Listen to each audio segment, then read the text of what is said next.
You guys have been working together for decades, traveling together. What's that been like, man? You know, I think for us, and I think it's similar, knowing just enough about you guys, is that it's just a healthy amount of bullying. Drama, cameos, and chaos. The Swift-Kelce universe just keeps expanding. First up, Kayla Nicole claps back at haters after fans accused her of shading Taylor Swift, insisting she's not in the business of tearing other women down. I am not in the business of tearing other women down. Then, Swifties spiral as Jason Kelce unknowingly interviews Taylor's ex, Joe Jonas, talk about awkward family ties. The NFL playing offensive line. Now I'm interviewing the Jonas brothers. Life comes at you fast, let me tell you. All right. Next, Miles Teller plays coy on whether he and wife Keleigh scored an invite to Taylor and Travis's big day. Will you and Keleigh maybe be attending the wedding? You know, I don't know. Meanwhile, the couple spends their bye week deep in wedding plans and house hunting mode. And while Tate McRae channels her inner Swiftie on stage,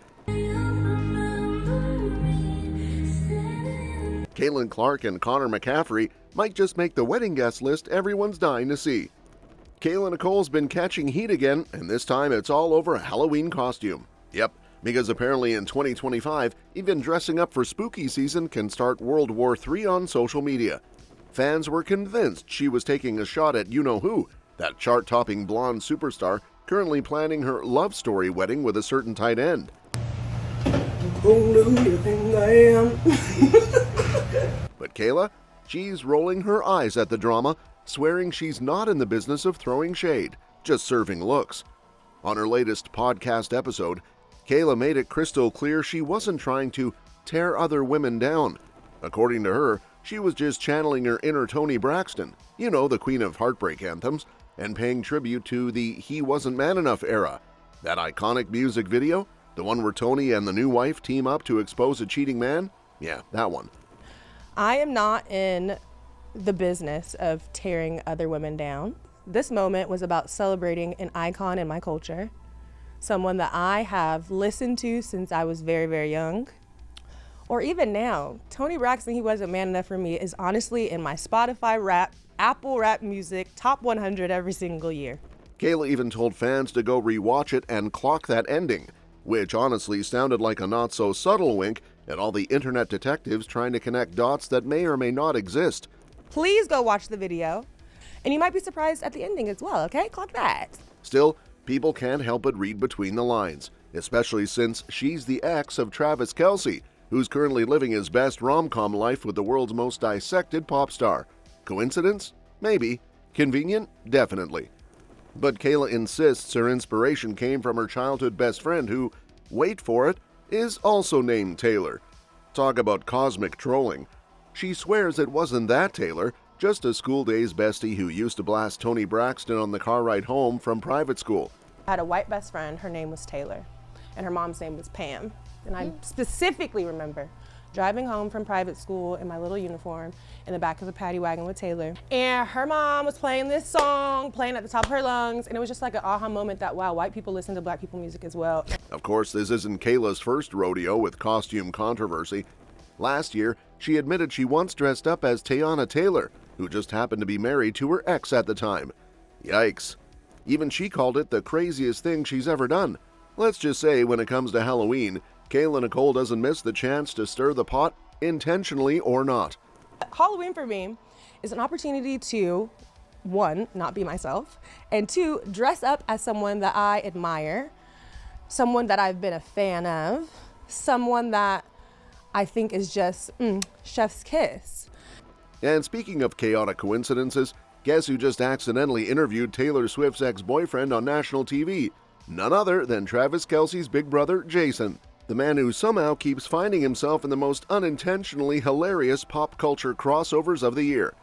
Jason Kelce, all proud and wholesome on Good Morning America, is chopping it up with the Jonas brothers like it's just another Tuesday, except one of them happens to be Joe Jonas. Yep, that Joe.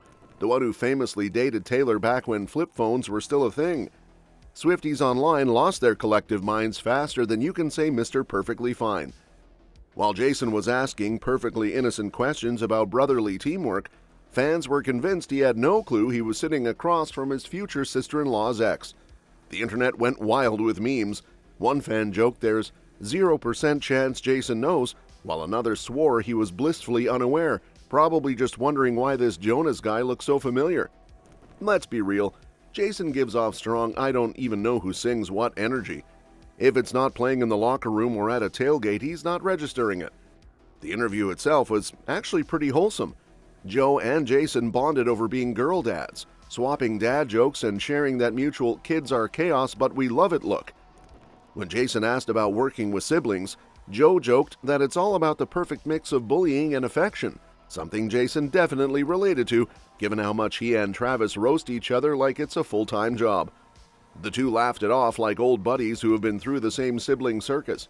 You guys have been working together for decades, traveling together.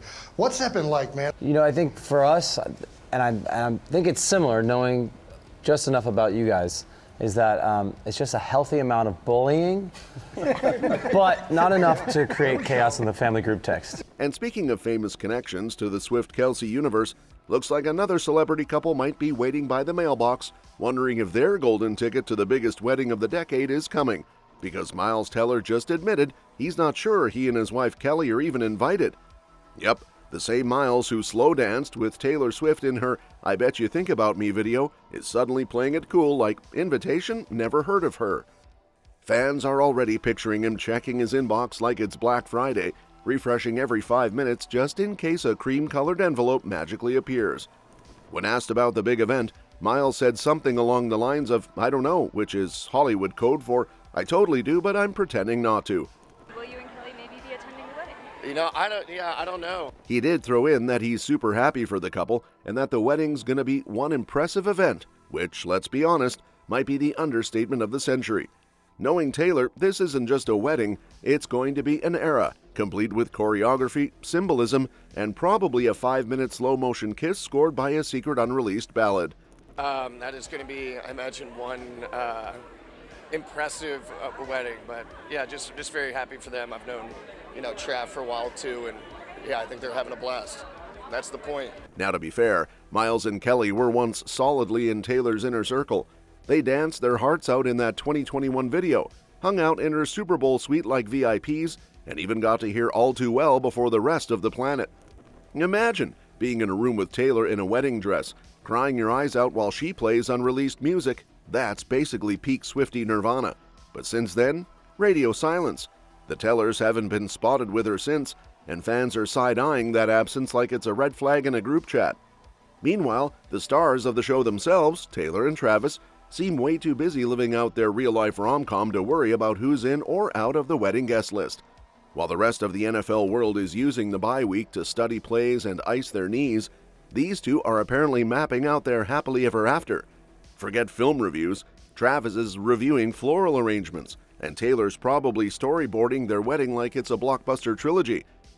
According to insiders, the lovebirds are knee-deep in wedding plans, and both are very hands-on. Apparently, Taylor's swooning over how Travis actually wants to help, which, let's be honest, automatically puts him in the top 1% of grooms. They're even house hunting for what they're calling their forever home, and something tells me forever might come with a Grammy room and a built-in Lombardi trophy display. Insiders say it's all hush-hush though, and they're doing everything in stealth mode, which for Taylor Swift means getting photographed by 10 paparazzi from across the street but still calling it private. During his podcast, Travis tried to play it cool when his brother Jason poked around about the bye week. He just laughed and said, no chance, the classic Kelce way of saying, yeah, but I'm not spilling it here. That laugh probably said it all. The man's in full fiancé mode. While fans keep refreshing socials for a single wedding hint, these two are keeping their PDA low-key and their plans under wraps. Meanwhile, as Taylor and Travis are soft launching Forever like it's a limited edition album drop, another pop princess has officially joined the Swiftie Olympics, Tate McRae. Yep, Canada's own heartbreak prodigy decided to sprinkle a little 1989 magic into her Miss Possessive tour, and let's just say the crowd collectively lost its mind. During soundcheck, because apparently even her rehearsals are headline-worthy, Tate casually slid into Wildest Dreams, hit those dreamy high notes, and basically had everyone convinced she's been living in Taylor's vocal era since birth. The girl didn't just cover it, she owned it, with that glossy auto-tune but not really voice that sounds like it comes preloaded with studio magic. The moment it hit social media, chaos ensued. X was flooded with posts from fans yelling vocals like they just discovered oxygen. Others declared her the mother of all mothers, which in Gen Z terms means she crushed it so hard the algorithm had to bow down.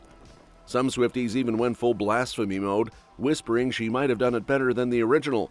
Brave words, considering Taylor's fanbase could probably take down a small country if provoked. And of course, this isn't just a random homage. Tate's been open about her ride-or-die admiration for Taylor for years. Insiders say she still geeks out every time the pop queen so much as breathes her way. Apparently, when Taylor praised her song Tit for Tat, Tate practically entered another dimension. And speaking of the ever-expanding Swift-Kelce cinematic universe, it looks like the guest list for the wedding of the century just got even juicier, because apparently Caitlyn Clark and her boyfriend Connor McCaffery might be joining the party. Yep, the WNBA's Golden Girl and her longtime boo are suddenly in the same sentence as Taylor Swift and Travis Kelce, and fans are already building Pinterest boards titled Swift x Clark Wedding Crossover Event. Forget multiverse movies, this is the real blockbuster. Apparently, Caitlyn and Connor were spotted living their best life in a VIP suite at a Chiefs game, and you know what that means. One blurry photo later, and the internet decided they're basically in the bridal party. The pair were chilling with one of Travis's friends, and fans instantly went into FBI mode, zooming in, cross-referencing, and drawing digital red strings like it was CSI Arrowhead Stadium. Not too long ago, Caitlyn was even seen hanging out in the same VIP box as Taylor herself, which, in Swiftie math, equals you're either performing at the wedding or catching the bouquet. And honestly, it kinda tracks. Caitlyn's been loud and proud about her love for Taylor for years. She's quoted her lyrics, hyped her songs, and even called herself a full-fledged Swiftie. She's also a die-hard Chiefs fan, so at this point, she's basically the unofficial team mascot of good vibes and three-pointers. Fans are already losing it, imagining her and Connor sitting front row at the ceremony, maybe giving the bouquet toss a solid box out. Some are even joking that the two should start planning their own wedding next, because if the Swift-Kelce fairy tale rubs off on them, it's game over for the rest of us mere mortals. That's all for this video, folks. We'll see you next time.